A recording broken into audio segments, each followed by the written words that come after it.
Magic in ancient Egypt. Magic pattern. Practical Egyptian magic. The history and theory. Pyramid power. Mythological view. Part 2. When the human brain is not programmed to compute multi-time synchronies, the result of being exposed to such a phenomenon is baffling, to say the least. But it would appear that we do possess the necessary mechanisms in our brain structures to handle enlightenment of this sort, and it is only a question of time and patience before they are accepted as the norm by our rational thinking mind. According to psychic sources, evolutionary quantum leaps are supposed to occur at intervals involving thousands of years, and, at these times, areas of the human brain, hitherto unexercised, will become active and PROC to decode what were formerly mysteries or science. Fiction fantasies. Thinking about the pyramids, the early Egyptians simply produced replicas of what they had observed among the technological achievements of their visitors, without fully understanding the implications of such handiwork.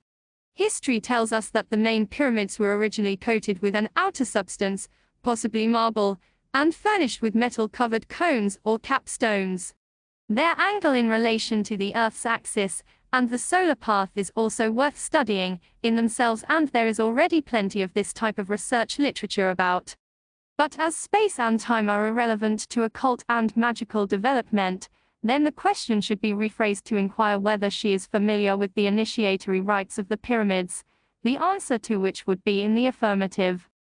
Pyramid initiation predates Egypt and is based on the principle that, at a certain stage in the development of the aspiring magus, it becomes necessary for him or her to understand the nature of time and negotiate multi-time dimensions.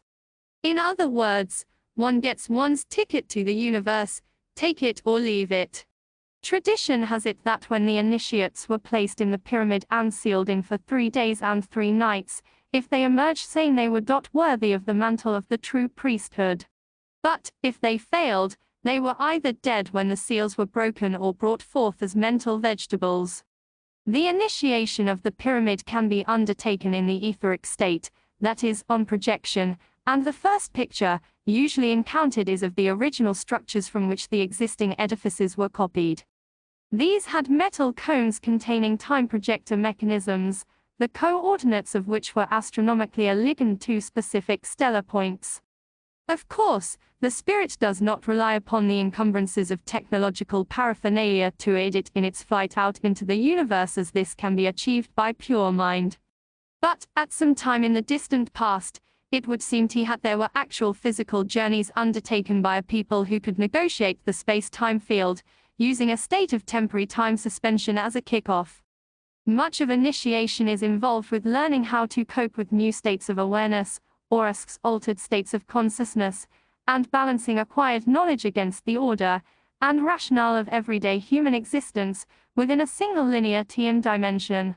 It is not surprising, therefore, that for some aspirants the effect of this sort of exposure proves too mind-blowing to cope with and, to use a computer term, they loop. It happens all the time to people who insist upon embarking on the magical path when they are emotionally and psychologically totally unsuited to it. Man, know thyself and all that. When several time zones are condensed into a single picture, as takes place during pyramidal initiation, a withdrawal from the enclosure of this present Earth time zone is called for. Vast epochs of time, covering millions and billions of years as we would understand time, are encapsulated in a single visionary experience for which there are no available terms of reference. At ND, all one can say is, you will see what I mean if and when you come up against it. Science handles it all much better than the human mind at present, as quantum physics can present the entire picture in a neatly arranged equation.